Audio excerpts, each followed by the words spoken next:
uJesu Kristu uyinkosi. Ngiyabingelela abazalwane egameni lenkosi yethu uJesu Kristu. Make sikhuleke. Baba, siyabonga ngegama lenkosi yethu uJesu Kristu. Siyabonga Nkosi ntambama, umusa osenzele wona, savuka saphiwa amandla nawukuma. Sibonga Nkosi ukubiyeleka nokuvikeleka. Esikubonga kakhulu ukudlula nathi nasey'nkingeni. Usinqobele izimpi zethu zonke esizaziyo nesingazazi, esizibonayo nesingaziboni. Siyabonga Baba wethu ongcwele, wena okhona ey'ndaweni zonke, wena okhona ngey'khathi zonke, wena ongumbhoshongo ophakeme, ukuthi uma umuntu elungile abalekele kuwe ebese elondeka. Siyabonga, sibonga kakhulu Nkosi yami, nangaleli viki esidlule kulo, la besihanjelwe khona umfundisi wasiqinisa, wama nathi kuyindawo ngey'ndawo lade sikhona sishetade, kodwa uye waba nathi.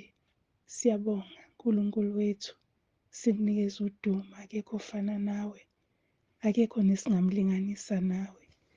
Namanje-ke Nkulunkulu wethu sizofunda izwi lakho. Khuluma ngalo Nkosi, lokho obufuna ukusho kithi, kusho sikuzwe, usichazele, usicacisele ngamunye ngamunye. Silalele Nkulunkulu wethu, sifuna ukholwa nguwe nangaso lesi sikhathi. uJesu Kristu uyinkosi. Amen. Phinde ngibingelele bangcwele egameni lenkosi yethu uJesu Kristu. Namhlanje-ke sizofunda incwadi kaMathew, uMateyu chapter 6. Sizofunda nje ivesi elilodwa, uvesi 11. Matthew chapter 6, sifunde uvesi 11. Kufundeka kanjena-ke: usiphe namuhla isinkwa sethu semihla ngemihla. Ngicela ukuphinda: usiphe namuhla isinkwa sethu semihla ngemihla. Amen. Siyabonga Baba, izwi lakho khuluma ngalo. uJesu Kristu uyinkosi.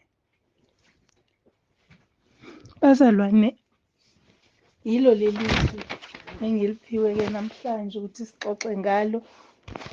Le ndaba siyithola ekubeni abafundi bethe kuJesu, Nkosi, sifundise ukukhuleka. uJesu seyabatshela-ke ukuthi bakhuleke kanjani. Usezofika la kulo musho othi, usiphe namhla isinkwa sethu semihla ngemihla. Ngijwayele-ke ukuyicabanga le ndaba ngoba ngisaku-Sunday school, Sunday school teacher wami wake wayikhuluma le ndaba. Wathi uNkulunkulu kufanele sicele, ngenxa yokuthi ngangimncane, sasibancane, wayethi kufanele sicele ukudla kwethu uNkulunkulu asiphe khona zonke iy'nsuku.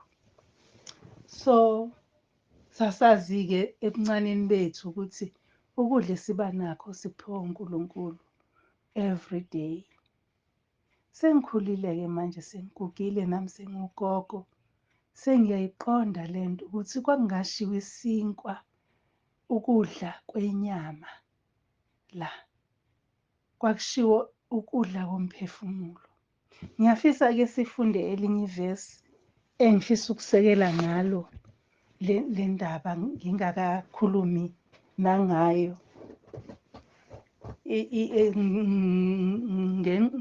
ngevesi elikhona la kuMathew 6, kodwa elunamba 34, uMathew 6 uvesi 34.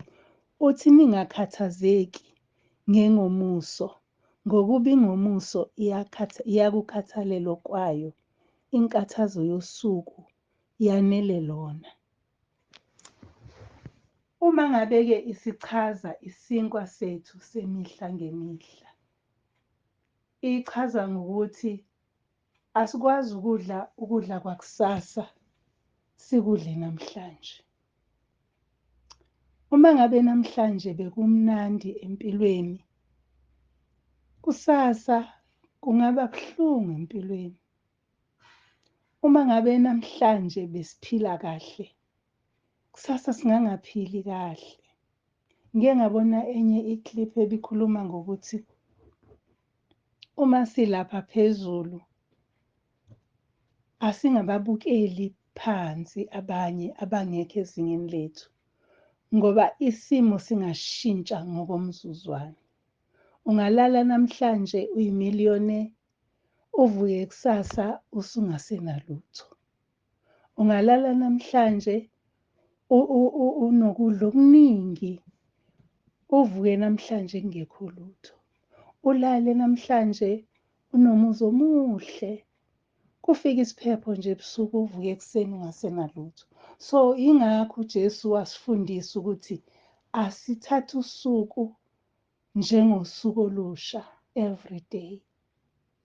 So uma ngabe sicela ukudla, kusho ukuthi what, nanoma yini uNkulunkulu azosinika yona, asiyiqonde ukuthi ivela kuyena.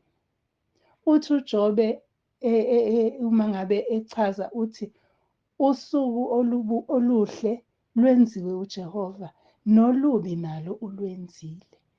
So uma ngabe siphila, asingaphili ikusasa, kodwa asiphile lolo suku namhlanje.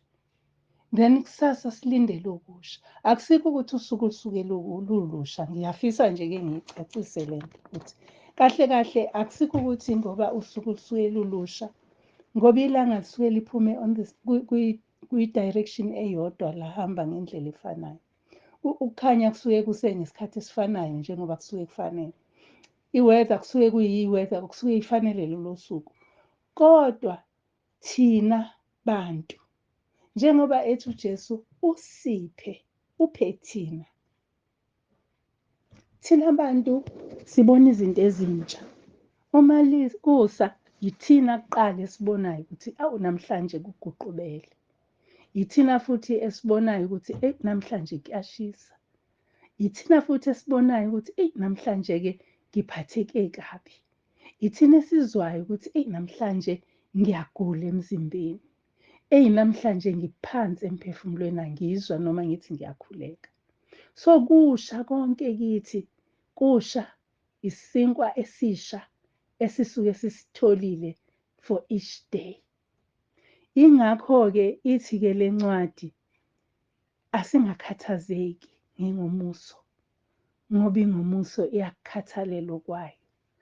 Inkathazo yosuku yanele lona. Akusho ukuthi uma ngabe namhlanje kade ugula, uphethwe ikhanda, nakusasa kusazoba i-same headache ezokuphatha.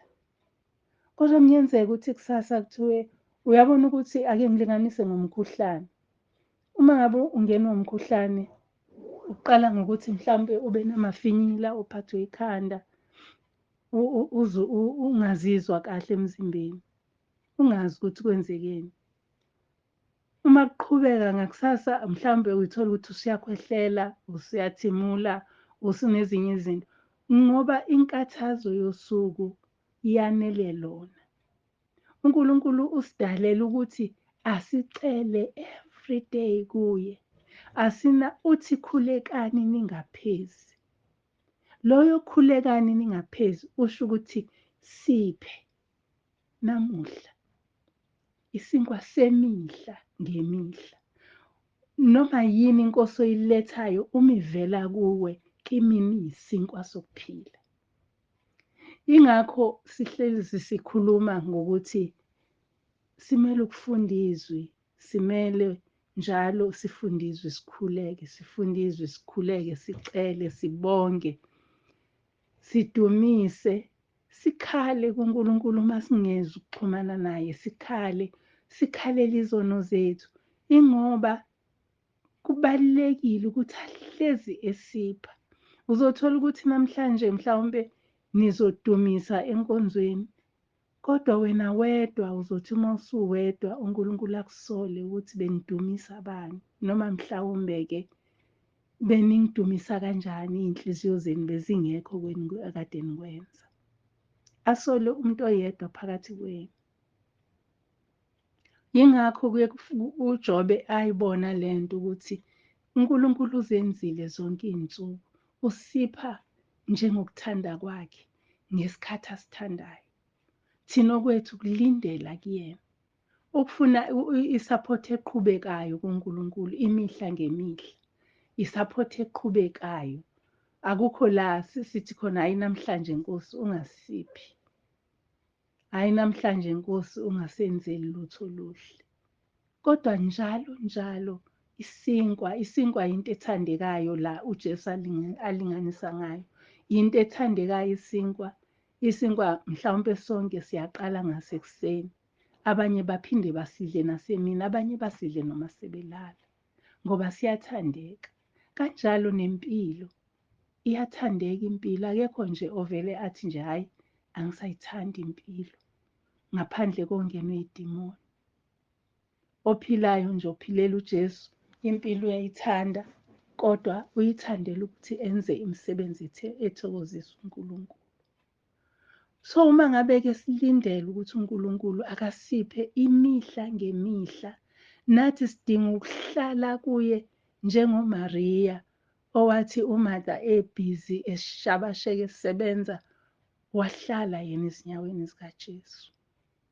Nathi sidinga-ke ukuba nalokho kulangazelela ukuthi Nkosi angikuzwe. Ngiyayithanda indaba yaseNiniva. Yazi ukuthi indaba yaseNiniva isifundisa intobeko. Ngokunjalo futhi isifundisa ukuthi ngempela inkathazo yosuku yanele lona. Ngiyathanda inkosi yaseNiniva laphayana uJona 3 uverse 6 wakhona. Inkosi yaseNiniva kuthiwa yezwa ukuthi uJona umemezela uthini. Kuthiwa yakhumula ingubo yayo, yazimboza ngendwangu yamasaka. Angithi uma ikhumula ingubo yobukhosi, usho khona ukuthi inkosi angilutho mina, angenzanga kahle, angimuhle. Yileyo nto-ke la uNkulunkulu ebapha khona isinkwa esisha abaseNiniva. Ngiyathanda-ke ngichaze indaba yalolu suku okuthiwa-ke laphaya kumaHubo 118 uverse 24 kunevesi elithi yilolu suku alwenzile uJehova, siyakwethaba sithokoze ngalo. Silindela ngokwethaba lokhu uNkulunkulu azosinika khona. Akusikho-ke ukuthi usuku lusha, kodwa ngike ngasho ngathi akusiko ngoba kukusha usuku, ngoba usuku iselokhu alimisa uNkulunkulu. uNkulunkulu wamisa ukuthi kuyoba ukukhanya kube yimini, kube ubumnyama kube ubusuku. Wakumisa akakaze akuguqule. So uma sekuphenduka imini isiyenza ubusuku, uma sekusa futhi kusuke thina-ke emhlabeni sithi usuku olusha. So uma ngabe kuba usuku olunye olulandelayo, akusikho ukuthi usuku lushintshile, kodwa kushintsha thina. Ngilinganise nje, uma ngabe ingane izelwe namhlanje, ngakusasa kuzobe sekuthiwa inosuku izelwe. Iyakhula, iyashintsha, iyafunda ukukhasa, iyafunda ukuhlala, iyafunda ukukhasa, iyafunda ukusukuma, iyafunda ukuhamba. Kanjalo nathi thina sesibadala, usuku luba lusha njalo ngoba ebengikhona izolo ngangabi khona namhlanje. Uthola ukuthi mhlawumpe namhlanje ngisahamba ngiqonde, uyothi uhlangana nami ngelinye ilanga sengigobile, sengiphatha induku, sengihamba ngemilenze emithathu. Ngoba usuku kuba kusha kuthina empilweni, inqubeka kwey'nsuku. So uma ngabe siphiwa imihla ngemihla, siphiwe izinto ezintsha. Kukhona ukuthi mhlawumbe into obungayazi ngayizolo usuyayazi. Angisho uma ngisho izolo, ngisho yesterday, ngisho previously. Uma kube khona ukuthi mhlawumbe into obungakaze uyizwe, uzoyizwa ngokokuqala, bonke abanye mhlawumbe bayizwa, wena uyizwe ngokokuqala. Kukhona ukuthi mhlawumbe uzobona into entsha, abanye kade bayibona, wena usayibona ngokokuqala. Uthole ukuthi khona into efundwayo, mhlawumbe isifundo ositholayo, usithola kumuntu osasithola vele leso sifundo. Mhlawumbe ufundiswa umuntu osadlula lapho. Kusha kuwe inkathazo yosuku yanele lona.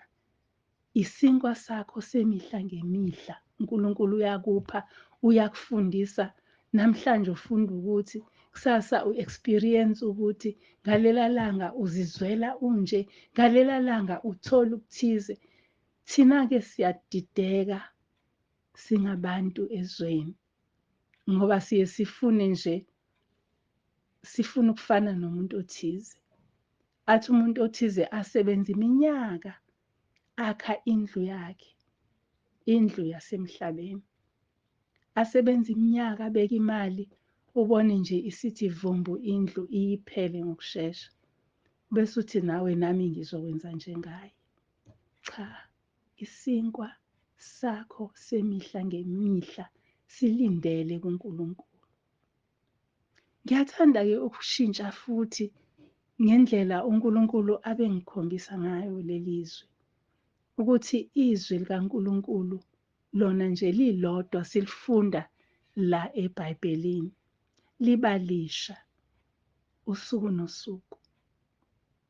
Futhi ngendlela uma ngabe kuthiwa iy'nsuku ziwu-365 onyakeni, asikwazi ukufunda iBhayibheli siliqede ngonyaka. Kodwa siyalifunda nje, uma ufundela uku-understand-a, ungafundeli i-marathon.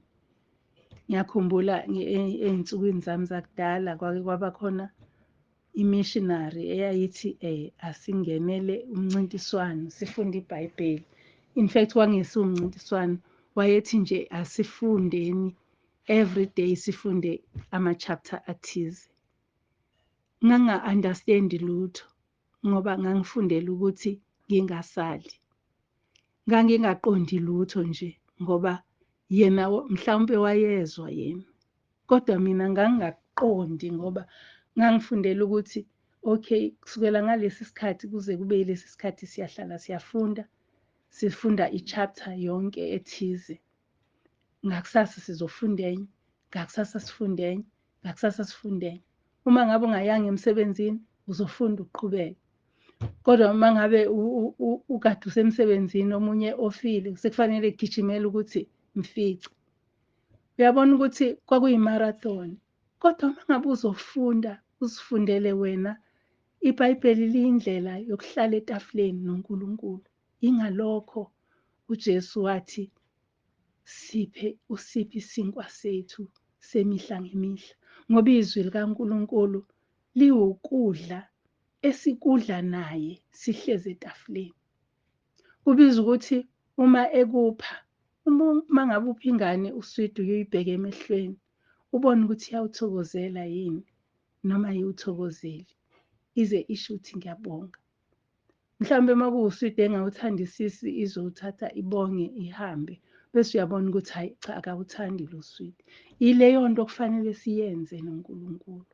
Uma ngabe uzohlala phansi ufunde izwi, hlala naye, akubone ukuthi la awuzwa, abese eyakuchazela. Akubone ukuthi la cha uyasala, abese ekuphindisa emuva. Yileyo ndlela, ingakho sithi sesifundile sadlula esahlukweni esithize, siphindele emuva ngoba lo esidla naye lokhu kudla usuke ebona ukuthi sidlule sangezwa. Kukhona ukuthi ukudle ukudla kwenyama, ukudla okulungisiwe, ukudle absent mindedly, mhlawumbe ukudla uyaxoxa nomunye umuntu, ugcina ungasezwa ukuthi kumnandi noma akumnandi, usudla ngoba kuyadliwa. Kanjalo-ke iBhayibheli uNkulunkulu ulibekele ukuthi izwi lakhe silidle naye. uthi kuJesu siphe isinkwa semihla ngemihla, ngoba umudla isinkwa uhlala phansi.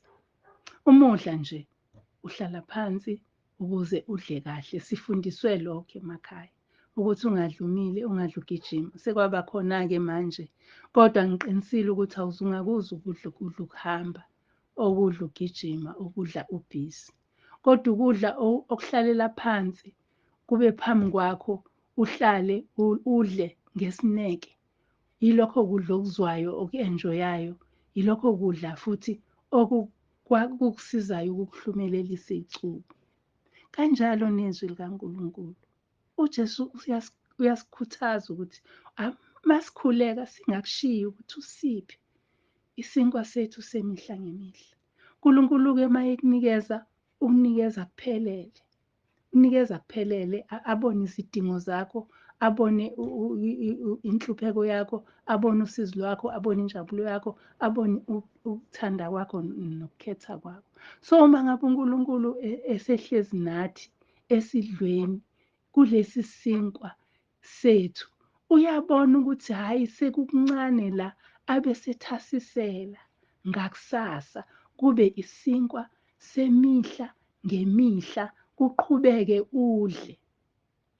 Asikho-ke bazalwane isidingo sokuthi uthi eyi sengiyeke nokuya esontweni, angisaboni nje nokuthi ngiyelana, ngoba kunesinkwa semihla ngemihla okumele sidle, okuyisona esizokutshela ukuthi cha, laphayana-ke ayisekho into oyiyelayo, laphayana-ke cha, bazokudidisa, nakhu la uzothola khona okuphelele. Manje uma ngabe uJesu esikhuthaza ukuthi asocela isinkwa semihla ngemihla kuBaba uNkulunkulu, kusho khona ukuthi uyasazi izidingo zethu.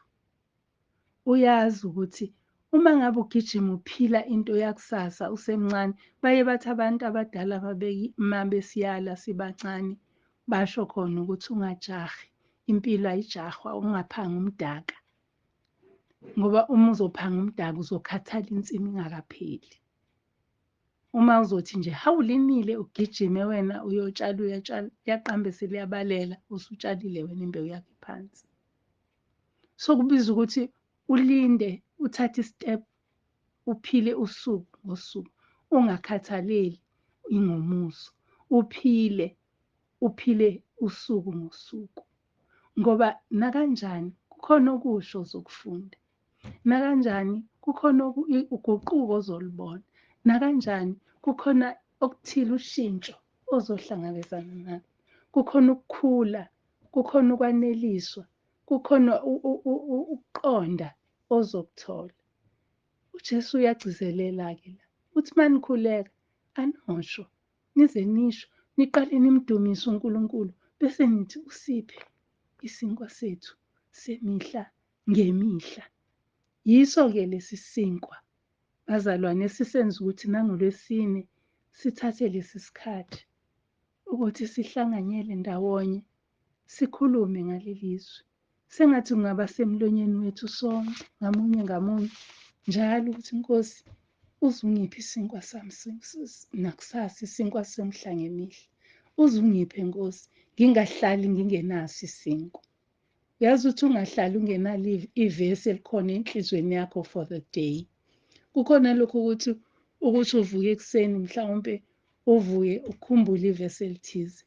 Ubathe uyazama ukukhumbula amanye angabuyi lime leli lokhu lishilo. Kufana neculo, khona ichorus okuvuke nalo ekuseni. Ubathe libe lokhu limile nje for the whole day. Ulokhu uthi uma uthi uyithola usuyalicula. Nevesi kunjalo. Kusuke kuyisinkwa sangalelo langa. Kusuke kufanele ejulake engalo. Kusuke kumele ukuthi akuphindele ezwini uyolibheka.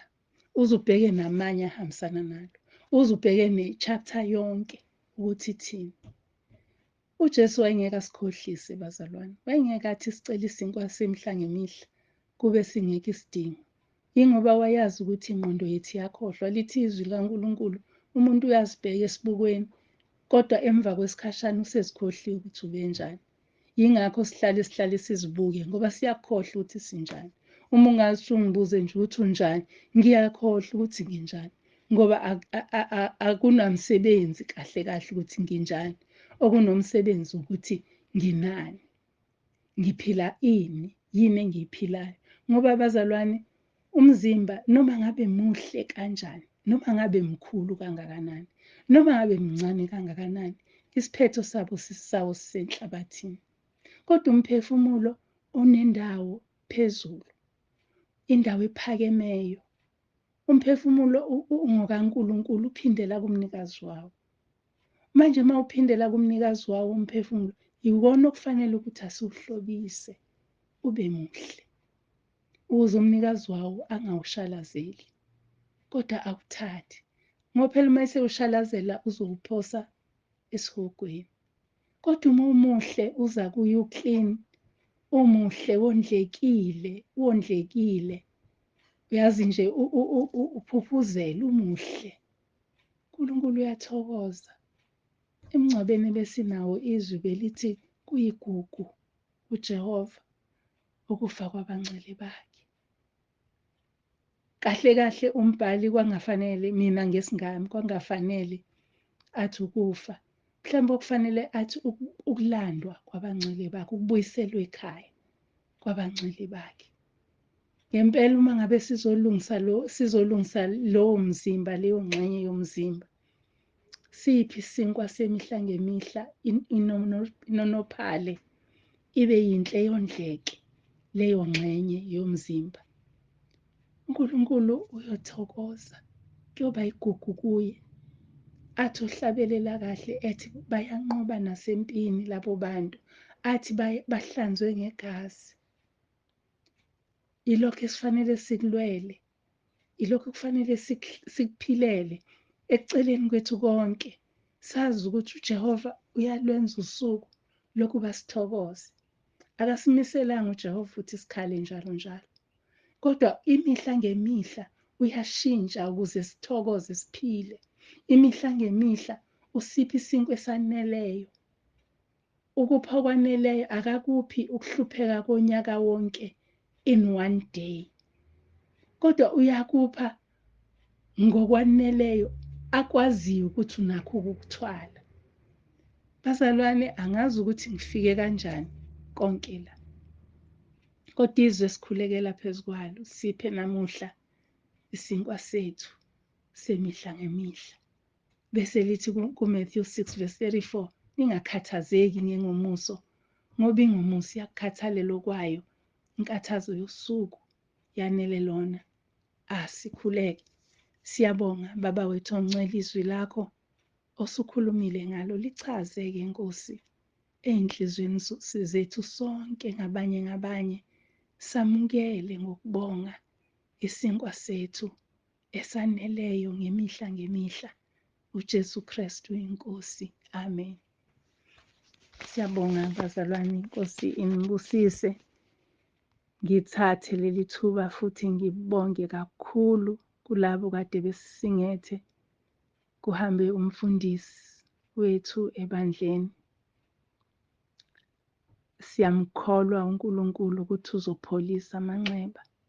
Siyamkholwa uNkulunkulu ukuthi uzoduduza. Siyamkholwa uNkulunkulu ukuthi imbewu akayitshalile umfundisi ucele izomila, ngoba sithenjisiwe ukuthi imisebenzi yabo yabalandela. Anibusise-ke uNkulunkulu bancele, nihlale njalo nilinde nithandaze, ngoba usuku lona lusondele. Mhlambe lisondele kimi, mhlambe lisondele kuwe.